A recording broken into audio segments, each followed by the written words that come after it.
Sungguh saudara. Nah, kita memberikan komitmen. Saudara, kita mau berharap yang terbaik dalam hidup ini, kita harus berani memberikan yang terbaik. Ya. Kalau kita beribadah, misalnya kita memberikan tenaga kita, waktu, dan seluruh harga diri kita kepada Tuhan sungguh-sungguh, kalau kita bersorak melompat dan seterusnya, saudara pasti Tuhan akan kembalikan tenaga yang baru, ya urapan baru, wibawa, kemuliaan. Saudara, orang kalau tinggal di hadirat Tuhan dan sungguh-sungguh, itu orang bukan semakin hari merosot. Dia pasti semakin hari akan semakin kuat, semakin sehat, semakin mulia. Benar. Saudara tahu ketika Anda mempersembahkan diri Anda, ini di dalam alam roh itu saudara. Anda lihat kalau di zaman dulu dipersembahkan di mesbah itu untuk masuk ke bait ke apa ke ruang kudus dan maha kudus harus dipersembahkan apa? Daging korban bakar, sudah dibersihkan, dibakar. Itu dia punya cara untuk masuk ke hadirat Tuhan. Itu zaman perjanjian lama. Nah, perjanjian baru sebetulnya gereja itu bukan bangunan. Tuhan katakan 1 Korintus 3 ayat 16 dan 1 Korintus 6 ayat 19, kamulah bait itu, kamulah mesbah itu, saudara. Jadi kita adalah bait dan mesbah. Jadi kalau kita mau menghadap Tuhan, rahasianya berikan yang terbaik. Kalau menyembah, saudara, sungguh-sungguh, segenap hati, segenap jiwa, segenap kekuatan, segenap akal budi, sungguh-sungguh. Kalau boleh Anda bisa visuali dalam diri Anda bahwa daging ini dibakar, energi Anda dibakar. Saudara, itu dipersembahkan, kekuatan kita dipersembahkan.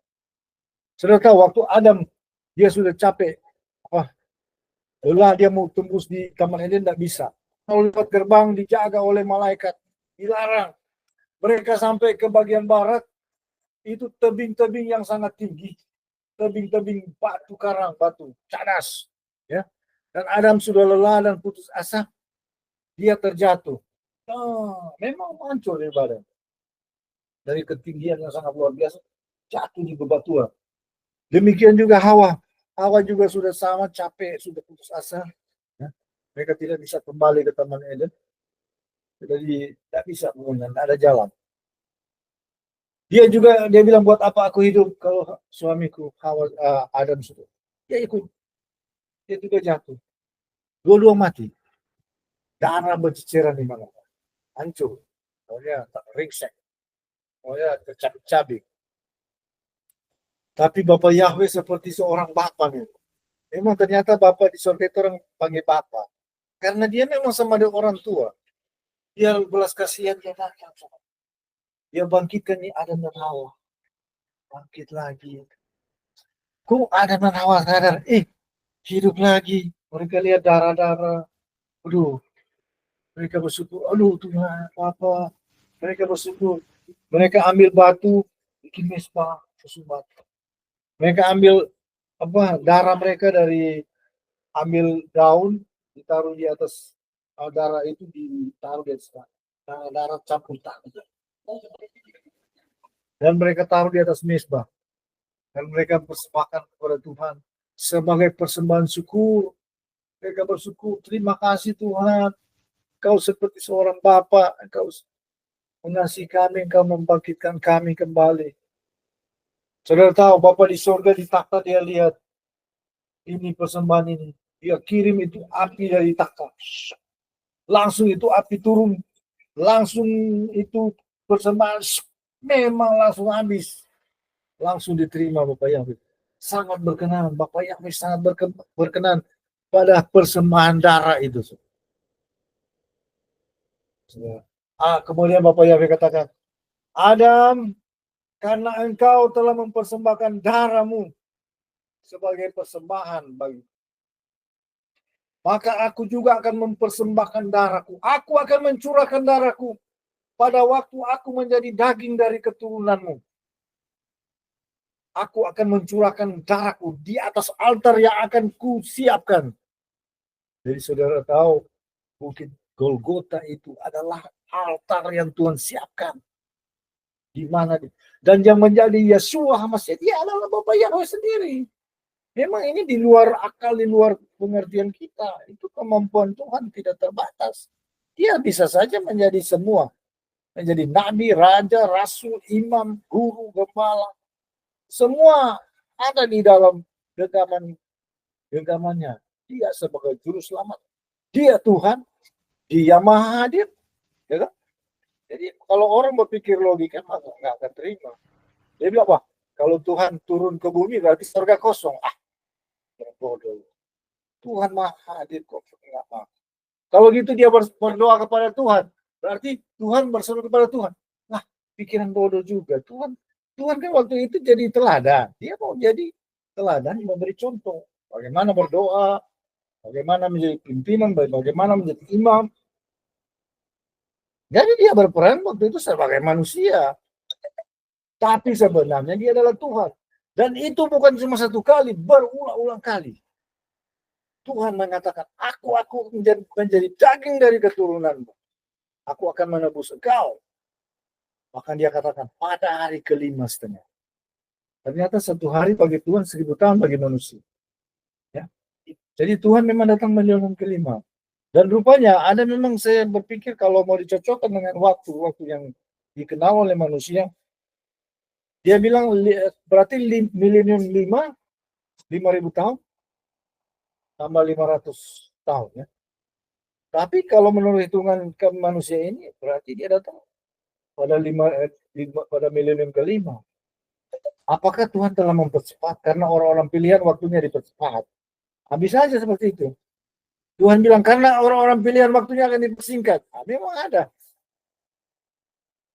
Jadi yang menjadi Yesua itu adalah Yahweh. Berulang-ulang Tuhan katakan. Bahkan di perjanjian lama kan ditegaskan Tuhan katakan Yesaya 9 ayat 5 bahwa seorang putra telah dilahirkan bagi kita, lambang pemerintahan, ya, semua pemerintahan di dunia ini ada di atas pundaknya. Namanya disebut apa? Elohim perkasa, Bapa yang kekal, Raja damai, penasehat yang ajaib. Ya. Siapa itu? Elohim perkasa. Siapa? Bapa Yahweh. Bapa yang kekal. Ya, Bapa Yahweh. Raja damai. Ya, penasihat ajaib. Ya, dia. Yang anak akan lahir itu dia. Dan banyak nubuat-nubuat bahwa sang Mesias, sang Tunas akan hadir. Dan namanya, kalau bahasa asli langsung jelas. Yahweh. Sikenu. Dia nama Yahweh.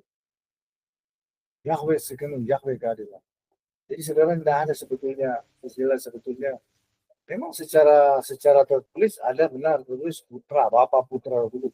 Tapi sebenarnya itu satu pribadi. Seperti saya ini ada roh, jiwa, tubuh.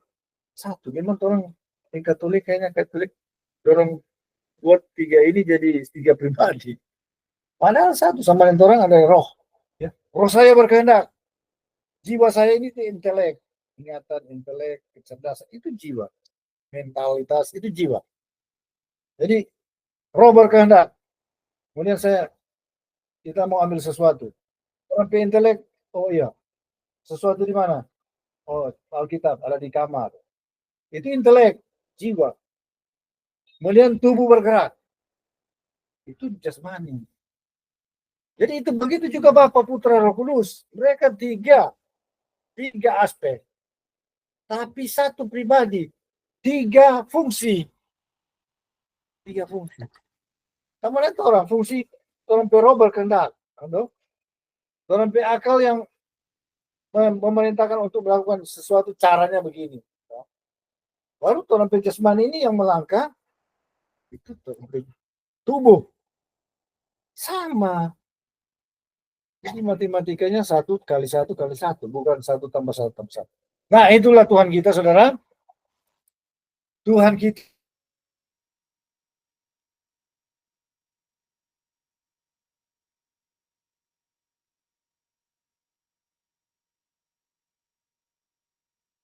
waktu dia sebagai manusia, sebagai Mesias, sebagai penyelamat. Ya. Dia kan penyelamat sebagai Adam yang kedua. Jadi kekasih Tuhan kita dasar. Dan saya mau tekankan rahasia darah itu. Tuhan sangat berkenan apabila Anda menyembah dengan totalitas. persembahan hidup. Itu kalau menyembah saudara. Paling bagus dia menyembah mau bagi mau tahu ketika menyembah energi batin roh dan jasmani gitu, itu dibakar, itu datang kepada Tuhan. Jadi nggak usah hiraukan kau sakit sedikit, kram sedikit. Kalau ada itu sungguh-sungguh sudah. Pokoknya kalau saya sekarang kalau diam payah. Tapi saya mulai berdiri dan jalan-jalan. Nah, itu saya bisa tahan berjam-jam. Jadi saudara tahu, kalau kita bisa menyembah dengan segenap hati, segenap jiwa, segenap akal budi, segenap kekuatan dengan seluruh totalitas kita, kita akan bisa masuk untuk beriman dengan dasar. Banyak orang tidak biasa beriman karena mereka nggak biasa menyembah Tuhan dengan seluruh total. Kalau orang biasa menyembah dengan total, dia akan memiliki iman yang luar biasa. Amin.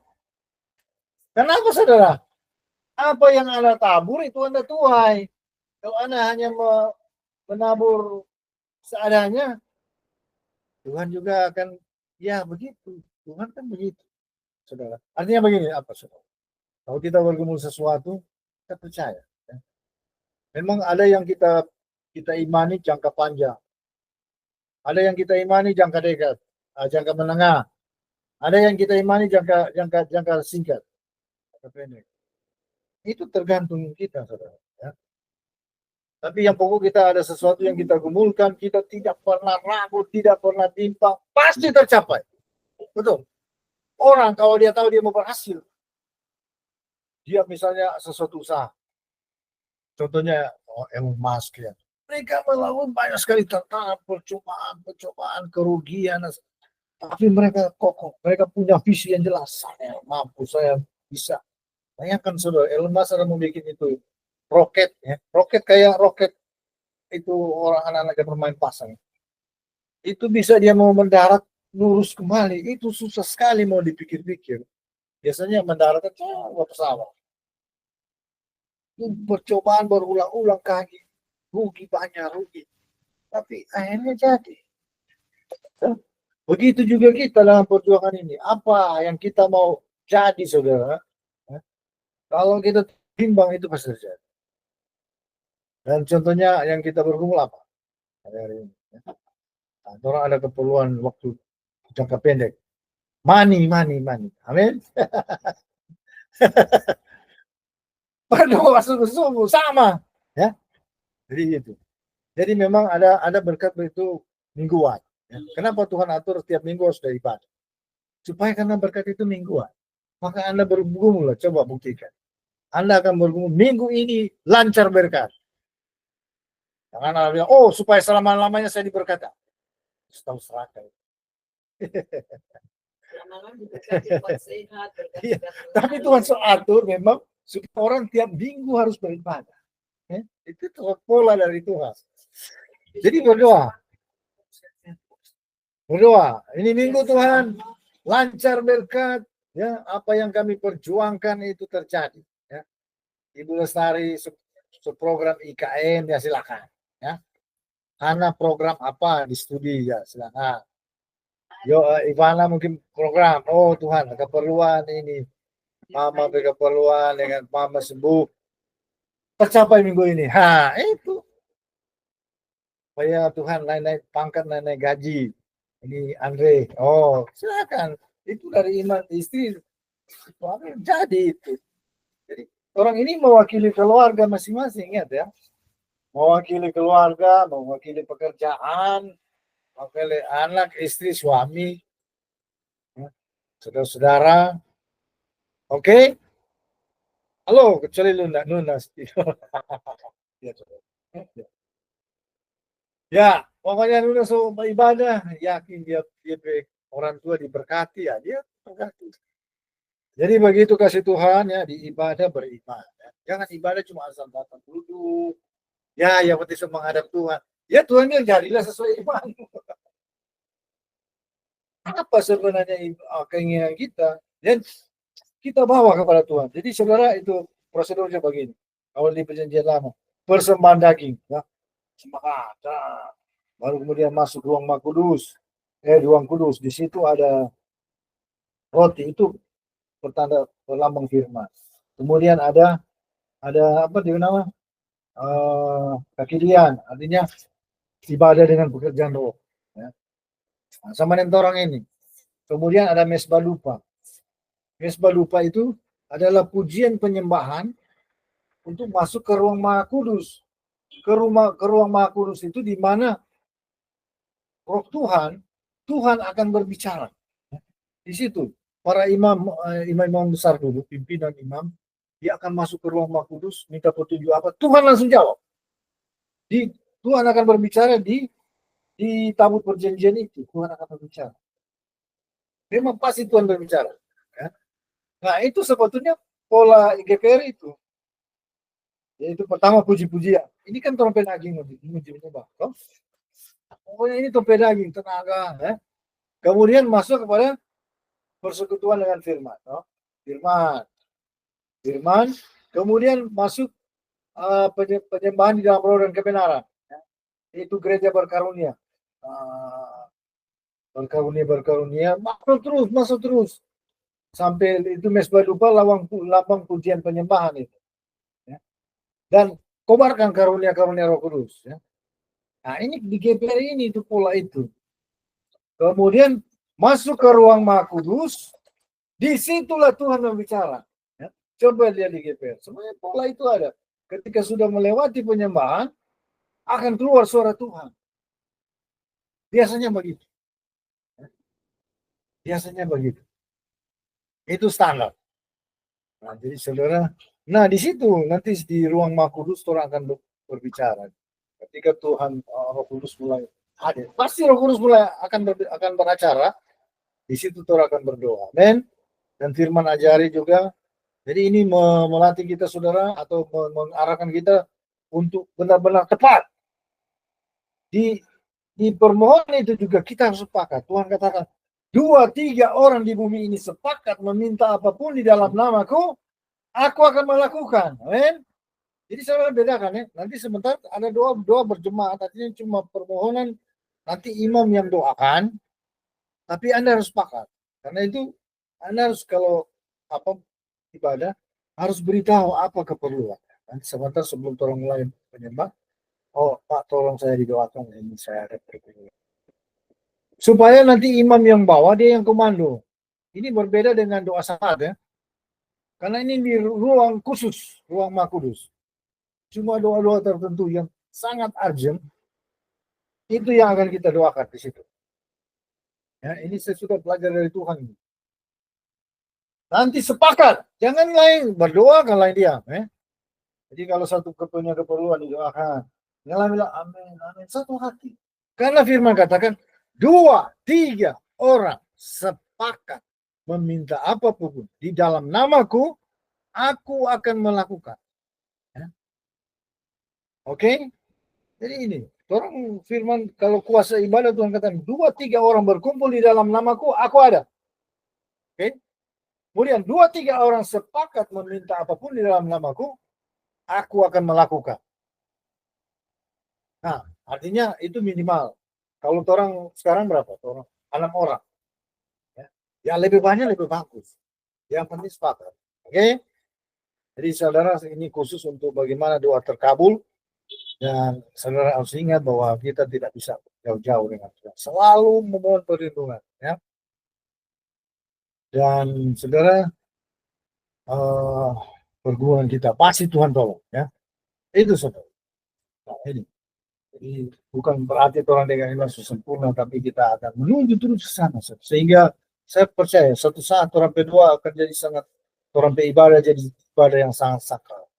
Kalau di kisah para rasul ya, gereja awal itu, ketika mereka berkumpul dan beribadah, itu kuasa Tuhan sangat dahsyat dan terjadi kegoncangan. Bukan orang melihat kegoncangan yang menakutkan, tetapi kuasa Tuhan yang hebat. Yang sampai mereka takjub. Mereka takjub. Setiap ibadah luar biasa. Ya. Orang sakit sembuh. Segala mujizat terjadi. Ya. Pokoknya kuasa-kuasa gelap rontok, ya. Kemenangan terjadi di ibadah. Setiap ibadah semakin lama semakin banyak orang datang. Karena apa? Di tiap ibadah itu memang terjadi mujizat-mujizat. Ya. Nah, orang ibadah belum seperti itu. Ada satu kesaksian, saudara. Itu orang beribadah di gereja sungguh-sungguh sedemikian. Orang yang lewat di muka gereja, orang menangis. Orang minta apa penyebab? Kuasa ibadah itu menjamah mereka. Sampai mereka tersungkur, mereka menangis. Apa itu? Mereka bilang memang di tempat ini ada Tuhan. Wih, orang-orang ini datang kepada Tuhan. Ya, karena hadir Tuhan. Nah, orang ini belum sampai situ. Tapi satu saat kalau kita sungguh-sungguh seperti ini, kita akan seperti itu. Ibadah kita menjadi ibadah yang sakral. Dahsyat, saudara. Kita harus percaya Tuhan akan bangkitkan. Di akhir zaman ini, gereja akan kembali Tuhan permuliakan lebih dari gereja yang awal. Hujan akhir itu lebih dahsyat daripada hujan awal, saudara. Amin. Saudara, sungguh-sungguh Tuhan dengan sikap, dengan totalitas diri kita. Biasakan. Karena kalau Anda persembahkan terbaik, ingat Tuhan akan kasih yang terbaik. Anda usah takut menjadi jelek. Orang pemuka tali palipa ingus, orang yang kali penyebab air mata diingus, pendapat. Enak pasti. Anda menghampakan diri kepada Tuhan. Tuhan akan kembalikan kemuliaan, ya, di bawah dan otoritas. Amin. Oke, kita akan siap menyembah Tuhan, ya. Kasih Tuhan, kita berdoa dulu. Bapa di surga, terima kasih buat firman-Mu. Engkau dahsyat, maha ajaib, maha luar biasa. Kami percaya tidak percuma kami datang beribadah. Kami yang sakit akan sembuh, ya Allah menjadi kuat, susah dihiburkan. Yang miskin kekurangan Tuhan sanggup adakan dengan kecukupan, bahkan dengan kelimpahan. Yang tertutup jalan Tuhan buka jalan. Apapun pergumulan hidup kami, rumah tangga, pelayanan dan usaha, dan lain-lain. Tuhan sanggup menolong. Terima kasih. Terima kasih buat firman-Mu. Meteraikan, jadikan kami pelaku firman. Bahwa kami boleh mempersembahkan yang terbaik dalam hidup ini. Dan kami akan menuai yang terbaik. Terima kasih Tuhan. Demi nama Yeshua HaMashiach. Haleluya. Amin. Ya, kita siap menyembah Tuhan. Aku mau memuji